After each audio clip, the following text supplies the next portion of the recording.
asalaamaaleykum mbokk internet yi yéen ñi am mbégte di topp seen chaîne Texcom TV Bamba tey ñu ngi fii ci Joal Fadiouth plus particulièrement au quartier de Ndoubap ñëwoon di fi teewee benn activité bu am solo muy reboisement boo xam ne ki koy amal mooy soxna Marie Sow Diop mu nekk benn jeune vraiment boo xam ne mu ngi yëngu ci wàllu politique am ci taxawaay bu am solo nekk ku waa quartier fonk ba tax tey mu ne moom day def reboisement fexe nu mu naatale quartier pour vraiment dundal également environnement bi voilà ñu fiy séntu nag mbooloo mu xaw a takku parce que moom waa koñam jox nañ ko bopp comme niñ koy waxee saa su ne rek bu ngeen ñu toppee di ngeen ci gis lu am solo ndax activité bu mag la ndax Ndoubap du quartier bu ndaw.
soxna si na nga def. waaw maa ngi fi rek sant yàlla alhamdulilah. tur bi nan la. man la madame Sarr Aïssatou Ndong.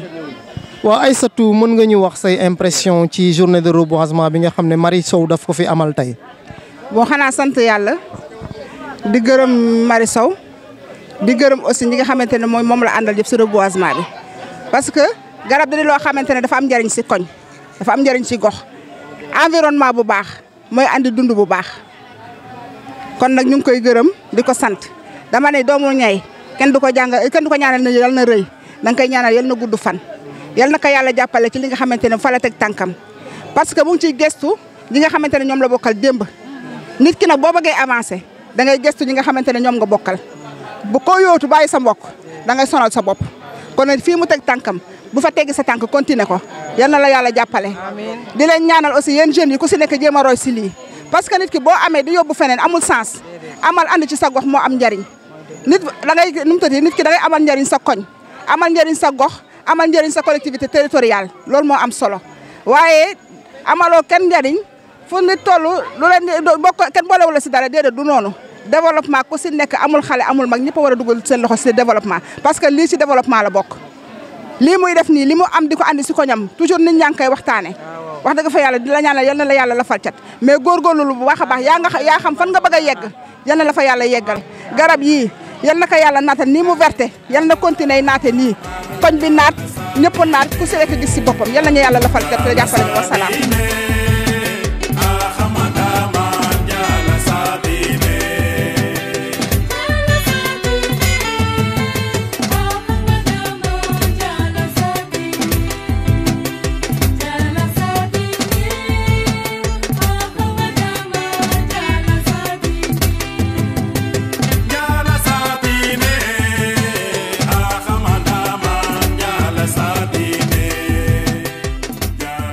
bëggoon rek nga wax ñu tuuti sa yëg-yëg si reboisement bi nga xam ne Marie Sow amal na ko Ndoubap tey. xanaa kontaan ci ñoom rek Marie Sow madame Sy bi yàlla na fi yàgg waa seen parti bi laay nay law ni ndenaat ma bugg sama quartier bi bugg ma luñ fiy yëngal rek ma participer ci moo boo gisee nag ma doon wax lool rek kontaan ci lii dong la Marie Sow nag yaa nañ toon ba mu doon ministre. que monsieur Adama Diokh président mouvement Naatal Joal Adama lan moo waraloon sa teewaay tey fii ci reboisement bi. maa ngi nuyu la population de Joal Fadiouth aussi le plus particulièrement le quartier Ndoubap di nuyu ki nga xam ne tey moo tax ma teew fii muy Marie Sow di coordonnatrice COJER Joal Fadiouth tey moom ma invité woon ci bés bi ndax lan parce que xam na ne man sama domaine environnement la je suis environnementaliste ci lii ñu def nii man ci loolu laay yëngu waaw looloo tax mu invité ma fii tey pour ma ñëw jëmal bés bi gunge leen ci bés bi waaw. très bien léegi ma bëggoon rek nga wax ma say impression ci bésu tey bi. bésu tey bi xanaa ñu koy rafetlu rek parce que lii la jeune di jëriñ ci quartier am tey boo gisee loo xam ne war na mun a doon njëriñu quartier bi nga andi ko pour quartier bi yëpp mun ci jëriñu parce que lii lu rafet la le fait que nga reboiser di créer benn espace vert loolu lu baax la ci quartier parce que tey luñ naan reboisement dafa baax parce que garab bi ñuy reboiser njëriñ la ci ñun te kenn xamul garab lu muy jëriñ nit te tey ku toog ci garab gis keppaar bu mu am rek am na oxygène boo xam ne moom ngay noyyi te lu tax ñu naan le fait de reboiser c'est donner vie à tout un écosystème et puis c'est vrai moo tax tey bés bi nekk lu ñu rafetlu trop kontaan ci trop aussi. merci monsieur Adama. ok jërëjëf. monsieur François Ndiana Faye nekk délégué de quartier bu Ndoubap waaw grand Ndiana ñu bëgg a xam tuuti rek yow sa yëg-yëg ci bés bi. di rafetlu bés bi rek. parce que maa ngi leen di gërëm surtout waa Texcom TV yi nga xam ne bàyyi ngeen seen programme yëpp ak waa COJER ñëw assister suñu bés bi. Marie Sow loo xam ne yàgg na di liggéey ci quartier bi parce que lu ne def na ko fi surtout jeunesse bi lu ma ci gën a neex mooy jeunesse bi ni mu taxaw wax jeunesse bi di waxtaan na ñoom di jokkoo moom lu muy def woo leen parce que jeunesse bi moo fi nekk ñoo fi nekk ëllëg ma koy gërëm ci loolu mu ñëw semaine passée ñëw gis ma. mais dafa bëgg a woo jeunes yi ñu reboiser quartier bi ma kontaan ci loolu parce que lu tax ma kontaan ci parce que foog naa ku liggéey en tant que délégué ñu ñëw di reboiser sa quartier dafa mel ni yow li nga war a liggéey lañ lay liggéeyal bon may rafetlu loolu di ko ñaanal li mu bëgg yàlla na ko yàlla defal yàlla na ko suñu borom defal loo xam ne mu raw ay njortoom projet boo xam ne mu ngi koy waaj suñu borom yolomal ko ba yombal ko lépp di delluwaat di gërëm. Marie Sow en tout cas Joal yëpp ñu ngi lay gërëm ñu ngi lay ñaanal fi nga teg sa tànk foofu la xale day topp ci ginnaaw mag te balay lax politique nee nañu booy politique ñi nga xam ne ñoo la jiitu toppal seen ginnaaw lu wëdd nga for dinañ dem ba dañ leen ne dañuy jël ne la toogal di nga toog te doo sonn toppal seen ginnaaw rek lu for rek nga téye lu for nga téye dinañ dem ba ne la kaay toog parce que la ñuy gis ci yow la ñuy yaakaar ci yow xam ne bu ñu fi jógee di nga ko mën a remplacer ñu ne la toogal maa ngi ñaan suñu borom gën la taxaw gën la sàmm njaboot bi sàmm say parents yëpp en tout cas vraiment kontaan naa journée tey bi non journée boo xam ne du ma ko fàtte. dellu di leen gërëm waa rajo waa Texcom TV yéen yëpp ñu ngi leen di gërëm di leen sant di leen ñaan suñu borom yéen it am ngeen ni ay projet suñu borom yombal leen projet yëpp. waaw vraiment maa leen koy ñaanal samay frère ngeen vraiment Cheikh Daro lu ne mën a moom def nañ ko bu ma la gisee famille am taxaw sama wet sant damay kontaan rek waaw ñu ngi leen gërëm di leen sant. taxaw ak monsieur Abdou Sarr mu nekk notable fii ci Joal Fadiouth mais dëkk également ci quartier bi di Ndoubap fi nga xam ne fi la Marie Sow di amalee reboisement bu am solo bi monsieur Sarr ñu bëggoon xam tuuti rek say impression ci reboisement bi. d'abord di kontaan di gërëm waa quartier bi yëpp ci mobilisation bi ñu def autour de Marie Sow ci initiative bi mu am vraiment ba créer benn émulation ci quartier bi ba ñëpp daje vraiment mun a def reboisement bi donc Marie Sow ñu ngi koy gërëm di ko sant di ko ñaan yàlla mu gën a persévérer ci li mu def di ko féliciter di ko encourager. parce que c'est une très bonne initiative et réussir na dajale xale quartier bi yëpp te loolu moo am solo xam nga fu xale yi daje rek espoir mun na fa am donc moom tey réussir na prouesse boobu ñu ngi koy ñaanal yàlla na ko yàlla taxawu et puis initiative bu mu am ak projet bu mu am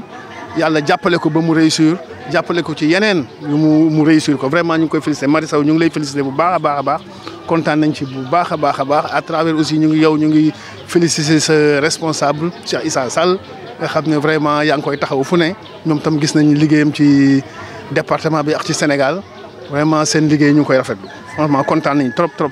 En tant que membre du quartier on sait tous que reboiser c'est plus ou moins facile mais suivi bi mooy xaw a poser problème léegi lan ngay wax waa quartier bi. waa quartier bi mobilisation bi ñu am tey pour implanter nañu am mobilisation boobu aussi pour am suivi parce que suivi am na solo lool suivi mooy gën a jox jëmm liggéey bi ñu liggéey yëpp.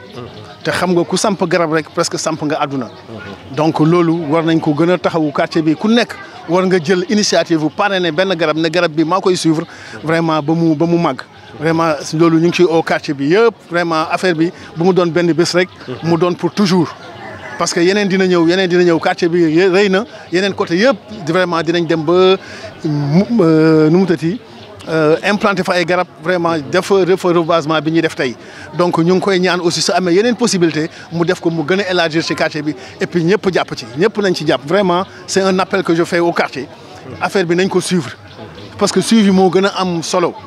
parce que bon au Sénégal amuñu habitude de suivi nag mais ñun nañ ko jël ku nekk def ko sa affaire yi bopp vraiment saa yoo xëyee su nawet bi passé ku nekk jël benn garab vraiment bu nekk sa buntu kër wala mu nekk sa kër nga koy suivre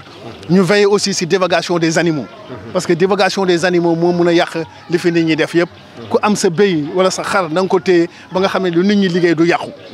waaw ñu moytu nag ba bañ a ragantay mbagg ba ñu ni gis affaire bi yàqu ñu koy bàyyi noonu. Ba moom aussi nekk notable fii bokk si vraiment mag ñi si quartier Ndoubap ñu bëggoon tamit mu wax ñu yëg-yëgam rek si reboisement bi. salaamaaleykum mbooloo mi maa ngi nuyu ñëpp sama yëg-yëg moom dama kontaan bi xaw ma fu ma toll parce que yëguma woon reboisement bi dama doon romb di dem kër ga ma gis leen ma dellu siwaat parce que lu mel nii borom xam-xam yi dañuy wax ne environnement ak nit mu ngi mel ni nit ak takkandeeram boo leen séparé rek musiba am donc boo demee ba am xalaat bi surtout jigéen di am xalaat bi mënuma wax sama kontaante fi mu toll.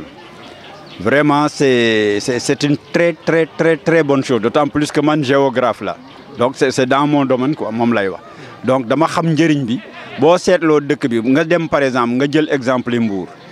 booy romb rue centrale yi Mbour Kaysedra yi ngay romb foofu tubaab yi ñoo ko fi defoon malheureusement amul tiwi boo xam ne bu dee ñu remplacer ko fii li may ñaan yàlla mooy ñu fexe effort bi mari am xalaat bi mu am parce que bu demee ba koko yi jóg par exemple benn doom boo si lekk rek tiyaaba mari la keppaarlu boo si def rek tiyaaba mari la garab bu ñu sax fii actuellement ku si nekk benn alhamdulilahi rabbil alamin rek yàlla da koy bindal mari donc loolu nañ ko sóoraale parce que diine yëpp ñoo indi affaire yi environnement boo demee ba nekk xale nag sa xel dem si loolu yal na la yàlla rafal cat yal na ko yàlla rafal cat te idée bi mu am ba samp ko nii yal na yàlla dëgëral garab yi ba garab yi màgg ba ñu fekke ko ba lekk si te muy doon njëriñam moom si boppam waaw. jërëjëf monsieur Ba. merci. beneen am na lu ma bëggoon aju tuuti Abdou Sarr daf ko brosser tuuti c'est vrai que samp garab baax na mais suivi bi moo am solo nu ñuy def ba garab bi rëcc ba màgg comme benteñ yi ni ko suñu maam yi sampe bàyyi ko fi toppatoo ko ba ñun ñu mun si keppaarlu nii nañu fexe ba loolu mun a nekk te sama xalaat bu gàtt nag loolu pour mu mun a nekk nañu responsabiliser xale yi parce que xale yi yaafu suñu de xale yi dañ leen dul utiliser bu ngeen jëlee benn par exemple lu mos 10 xale nga responsable ku si nekk nga pare ne ko benn koko ne ko bu koko yi buñ demee ba mu yàgg koko bu gën a naat dinañ récompenser boromam xale yi dañuy toppatoo koko bi d'autant plus que ndox maa ngi nii à côté soriwul donc suivi bi moom ngir yàlla ak yonentam borom quartier waa quartier bi nañu fexe ba suivi bi am doole pour mari bañ a sëgg parce que garab yi bu ñu sëggee rek mari day sëgg. ñu taxaw ak Mamba Sarr mu nekk présidente femme yi nga xam ne ñoo nekk fii ànd ak Marie Sow Mambas ñu bëgg a xam yow tamit sa yëg-yëg ci bés bi. waa salaamaaleykum mbooloo mi maa ngi nuyu ñëpp ku ci nekk sa tur ak sa sant di leen ziar di leen jox seen wàccuwaay kontaan lool ci initiative bi Marie Sow def kontaan trop ndax ñun man dama naan Marie Sow moom lu mu ne rek ñun ñu takk ca ñun waa Ndoubap lu mu ne rek ñu takk ca ñun bañ nañ ko dañoo suñu association suñu basang Marie Sow lañ ko tuddee. man su may yëngu ci lii sax moom moo ma ci yóbbu ndax moo su ma cee dem nag man moo ma dugal ci politique bi moo ma dugal ci lii fu muy dem ma dem fa fu muy dem yóbbu ma macha allah lii nekk initiative bu rafet ñun moom liñ koy ñaanal rek mooy Macky Sall gis ko takkal ko ndombo tànk ñun daal loolu mooy suñu suwee ci moom ndax wax dëgg fa yàlla moom waxuma la Ndubaab de mais Joal yëpp foo ko oo loxoom mi ngi ci. Joal yëpp foo ko oo Marie Sow loxoom mi ngi ci xeebul xale xeebul mag xeebul ndaw chaque jour soo ko ooyee mu jël loo ko wax mu def ko moom bañ na ko sax daal may conseil lu muy def daf may laaj lu muy def soo ba ngoon dama oo laaj ba te lu ma ko wax da koy def mu neex a àndal lool nag ñun daal ñu ngi koy ñaanal rek yokku ca kaw a kaw li mu bëgg moo ko xam yàlla na ko yàlla defal ndax xam naa ne moom li ma naan su amee ndam ñun dañuy am ndam te ñun ndam rek lañ koy ñaanal Marie Sow moom man bañ naa ko si waxee dama naan la Lion de Joal Fadiouth waaw merci beaucoup. waaw ñu taxaw ak Mamadou Sarr secrétaire général COJER bu Joal Fadiouth waaw Mamadou ñu bëggoon xam yow tam sa yëg-yëg ci bés bi. alors merci beaucoup jërëjëf maa ngi sant ñëpp di gërëm ñëpp ci teewaay bi fii ak journée bi am importance bi nga xamante ni donc suñu sœur suñu leader Marie Diop moom moo ko initié. donc sama intervention nag si ñaari affaire lay nekk. première chose mooy ki nga xamante ni moom moo initié lii mu nekk Marie Sow Diop mu nga xamante ni nii donc lépp lu mu def wala lu muy def ci politique développement la ciy jiital ba pare te développement bi mu ci jiital da ciy jiital goxam en quelque sorte. donc loolu mu nekk benn loo xamante ni même ñi nga xamante ni ñoo koy gën a ancien si politique sax mën na leen jox leçon boobu parce que bu fekkee ne da ngay liggéey wala da ngay politique di fanaan ci bitti di yendu ci bitti pour sa communauté donc day nekk loo xamante ni nii donc lu am solo la defu ko pour boppam da koy def pour la communauté.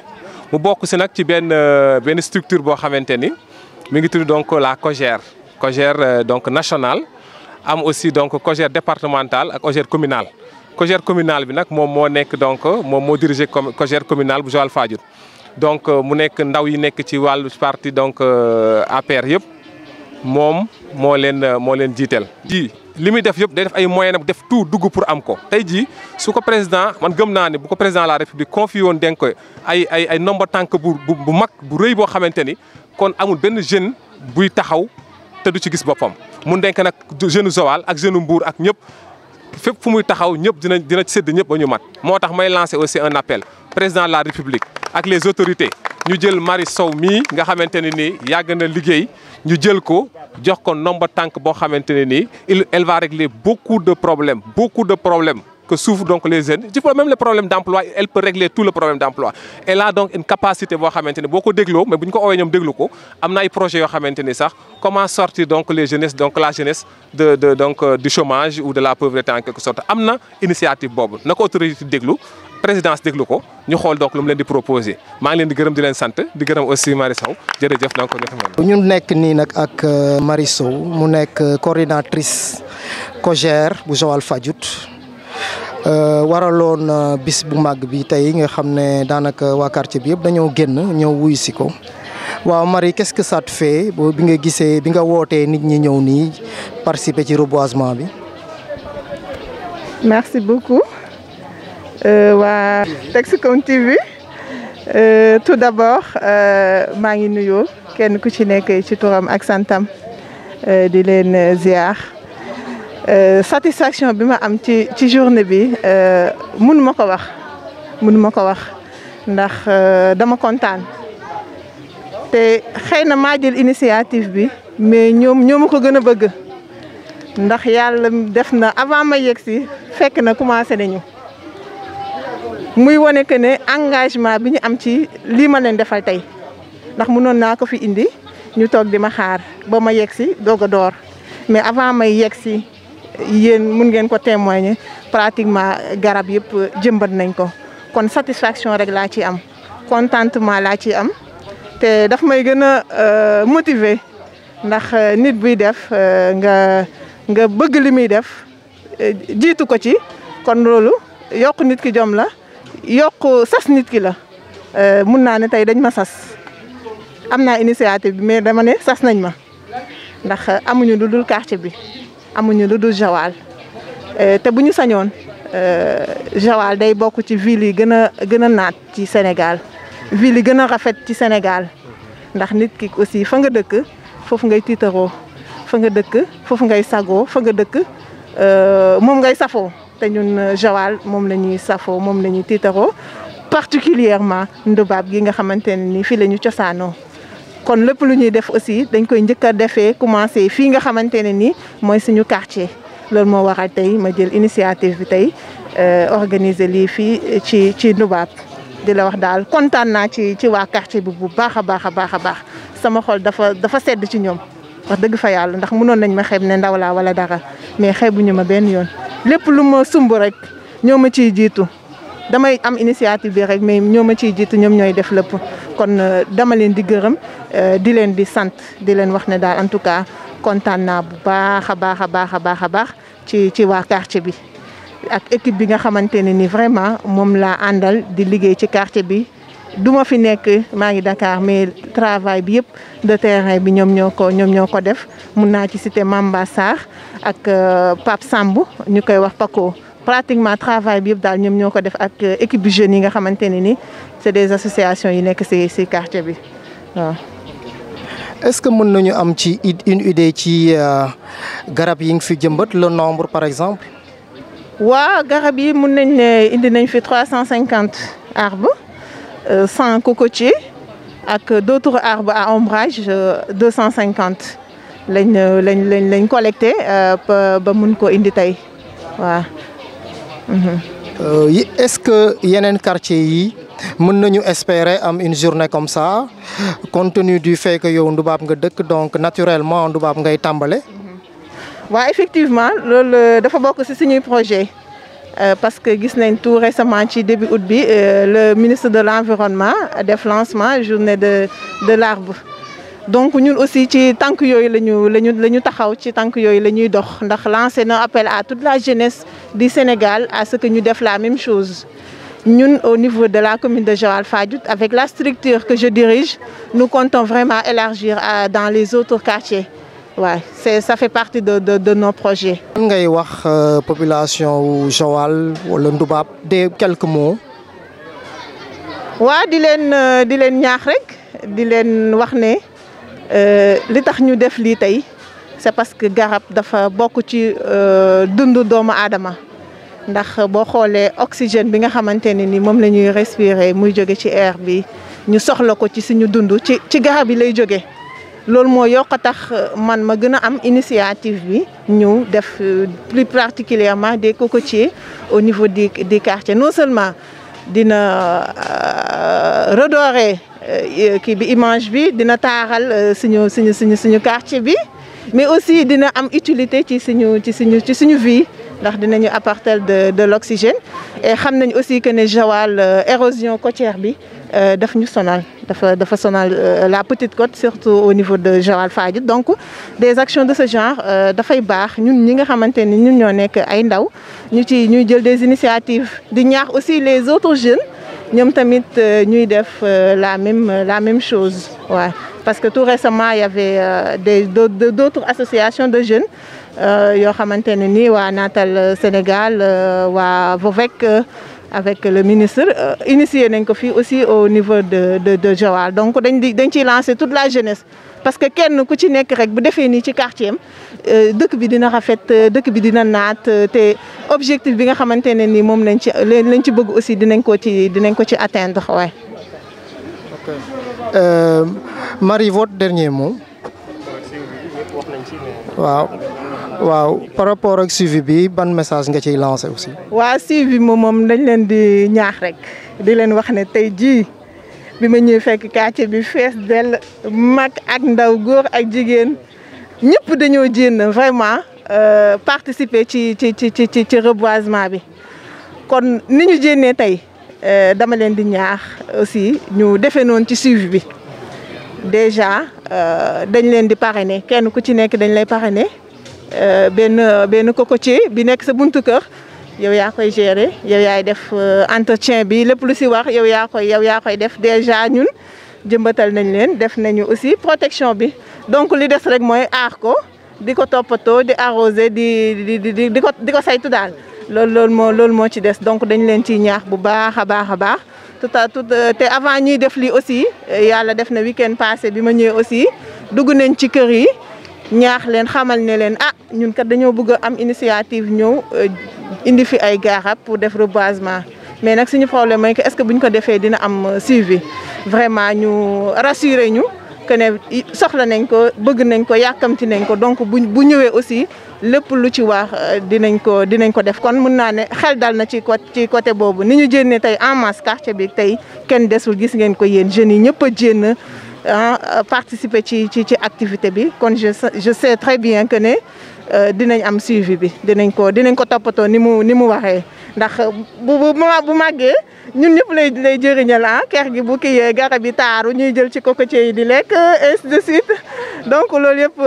njëriñ lay doon daal ci quartier bi di leen wax ne bu toppatoo mu rafet l'année prochaine aussi dañuy defaat la même chose ci quartier bi aussi parce que bëgg nañ aussi chaque année ñuy def des activités citoyennes des activités pareilles dans tous les quartiers de Joal Fadiouth loolu moo nekk suñu objectif. waaw kon ñu ñëw rek ci dernier mot bi. waa dernier mot xanaa di remercier ñëpp rek di leen gërëm di sant ci teewaay bi nga xamante ne ni teew ngeen ko fii di remercier sama coordinateur national muy monsieur Moussa Sow di coordinateur national de la COJER moom vraiment sama frère la te lépp lu ma nekk suba ak ngoon guddeeg bëccëg mu ngi si ànd ci ak man bu baax a baax di ma accompagner di remercier aussi le président directeur général de l'ADM monsieur Cheikh Issa Sall di sama xarit sama frère moom aussi vraiment maa ngi koy remercier bu baax a baax jàppale na ma si bés bi di remercier aussi sama camarade COJER communal de Joal Fadiouth di nga xamante ni ñëw nañ ci activité bi ñëw jëmbal ko ànd ci ak man def ci lépp lu ci war à ma droite il y a le secrétaire général Mamadou Sarr et la présidente de la jeunesse féminine Koumba Ndiaye waaw ñoom aussi ak tous les autres membres ñëw nañ aussi accompagner ñu ci programme bi ñoom ñu maa ngi leen di remercier Aris le président commission des élèves aussi ñëw na de l'éducation je pense aussi ñëw na moom tamit ci bés bi maa ngi remercier ñëpp daal di remercier particulièrement quartier bi aw ma seen fay wax dëgg fa yàlla jàpp nañ ma respecté nañ ma fonk nañ ma jox nañ ma sama cër xam naa fi ñu ma teg lépp lu may def suba ngoon guddeeg bëccëg ñoo ciy jiitu ñoo ciy mujj sonn ci man aussi parce que mënoon nañ ne ndaw laa yorlu ma dara maa ngi ni damay daaba rek yëf yi dañ koy taaba rek ba mu sotti mais xooluñu sama lu ma yor ak lu ma amul li leen intéressé mooy que man naay def des actions muy réussir ñu mën ma di dégg fu sori di ma gis fu kawe ba njëriñ bu amee ñun ñëpp ñu bokk ko surtout ñu mën ci quartier bi mën ci bénéficier te loolu mooy objectif bi nga xamante ne moo tax ñuy def la politique juste pour participer au développement de notre commune loolu moo tax ñoo fait la politique jàppale commune bi def ci lu ñu suñu béy si suñu waar daal parce que ndaw dafa am rôle boo xamante ne ni daf ko war a jouer ci côté politique bi donc ñun aussi ñu ngi ciy béy suñu waar bu baax a baax a baax. Merci Marie. Merci.